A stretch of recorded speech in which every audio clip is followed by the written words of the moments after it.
Human Rights Watch es una de ellas y estamos en comunicación con César Muñoz, que es investigador senior de las Américas, justamente de Human Rights Watch, y tiene la gentileza de atendernos. César, ¿cómo le va? Lo saluda Darío Mizrahi.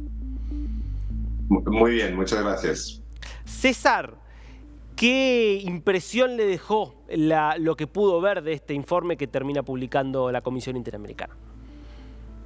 Mire, me parece que es un informe muy importante porque corrobora, como usted bien ha dicho, Darío, hallazgos que habían sido adelantados por instituciones en Perú, incluyendo, por ejemplo, la Defensoría del Pueblo, que ha hecho un trabajo excepcional en respuesta digamos, a los hechos. Y nosotros mismos, que publicamos, Human Rights Watch publicó un informe la semana pasada donde documentamos casos gravísimos de violaciones de derechos humanos, tanto por el uso desproporcionado, brutal, indiscriminado de la fuerza por las fuerzas de seguridad de Perú, por la policía y los militares, como también abusos a detenidos.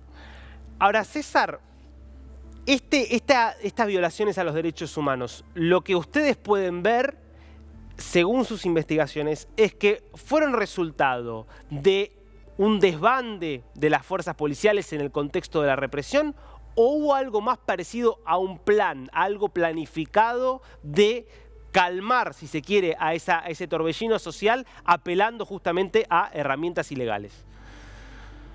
Mire, para nosotros está claro que la responsabilidad por los abusos está primeramente en las personas que usaron, por ejemplo, la fuerza letal, incluyendo rifles de asalto, en circunstancias que no estaban permitidas, que era ilegal, desproporcionado y de una forma indiscriminada. Hay esa responsabilidad individual. Pero obviamente hay una responsabilidad también de los superiores, de esos efectivos militares y policiales, así como de las autoridades civiles. Recordemos que en diciembre, después del fallido golpe de Pedro Castillo, muy pocos días después, cuando empezaron las protestas, comenzó a haber evidencias de abusos que eran públicas. Comenzó a morir gente. El 15 de diciembre los militares mataron a 10 personas en Ayacucho. Había evidencia de esos abusos. Entonces las autoridades civiles en esa época no hicieron nada por responder y por parar los abusos. Hubo una rueda de prensa del entonces ministro de Defensa, que hoy es el primer ministro, el señor Otárola, en el que negó que hubiese cualquier tipo de violación de derechos humanos, dijo que las Fuerzas Armadas habían actuado con total respeto a los derechos humanos, que la culpa era de otros. O sea, cuando el gobierno tiene una responsabilidad cuando peruanos están sufriendo y están muriendo. Y vimos básicamente que miró para otro lado. Ahora, ¿qué perspectiva ve de que estas violaciones, ya que podemos dar por constatadas, porque cuando ya estamos hablando de distintas organizaciones, de lo que está haciendo también la Defensoría, de lo que publica ya la Comisión Interamericana, digo, ¿qué perspectivas ve de que estas violaciones puedan ser investigadas y eventualmente condenadas por parte de la justicia peruana? Bueno, eso es fundamental, que haya justicia. Digamos, la recomendación primera y fundamental para avanzar para el país. Nosotros analizamos las investigaciones de la Fiscalía y vimos fallas importantes. Vimos, por ejemplo, que la Fiscalía no decomisó inmediatamente las armas de la policía y de las Fuerzas Armadas, de los agentes que participaron. No les hizo las pruebas de absorción atómica, que son las pruebas para determinar si dispararon.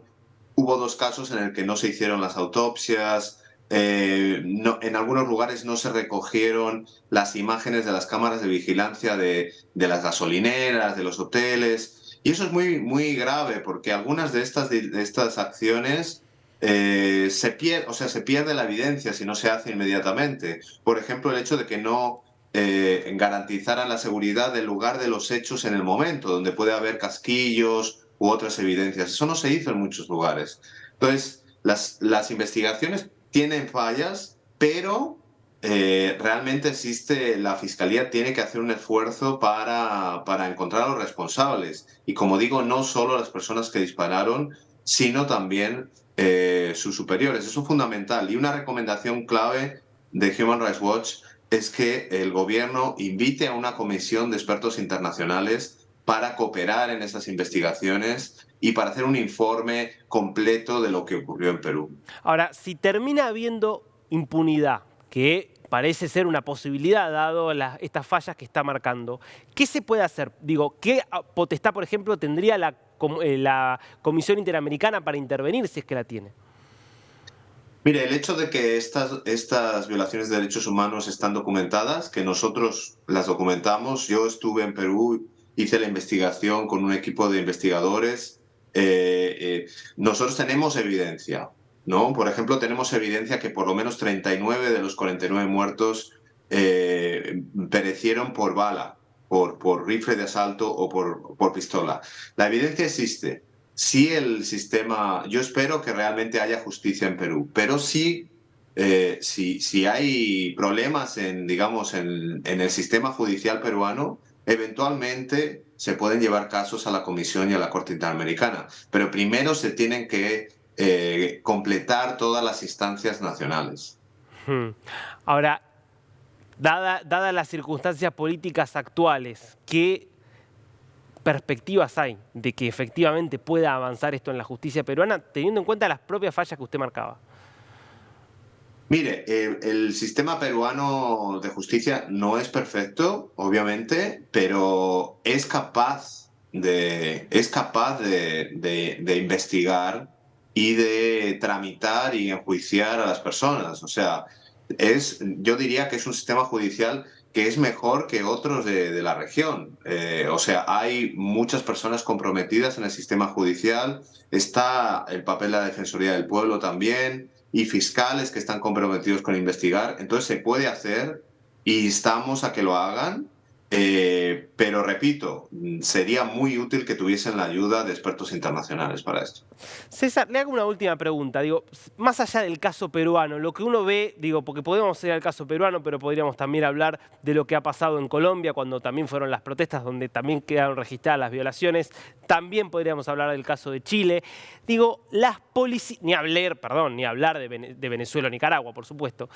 ¿Están hoy las policías de los países democráticos, como son Perú, Colombia, Chile, en condiciones con la preparación suficiente para contener la protesta social sin violar los derechos humanos? Yo le diría que las policías tienen muchos desafíos en la región por varios motivos. O sea, obviamente la policía es una institución fundamental para la seguridad ciudadana, pero tienen graves deficiencias.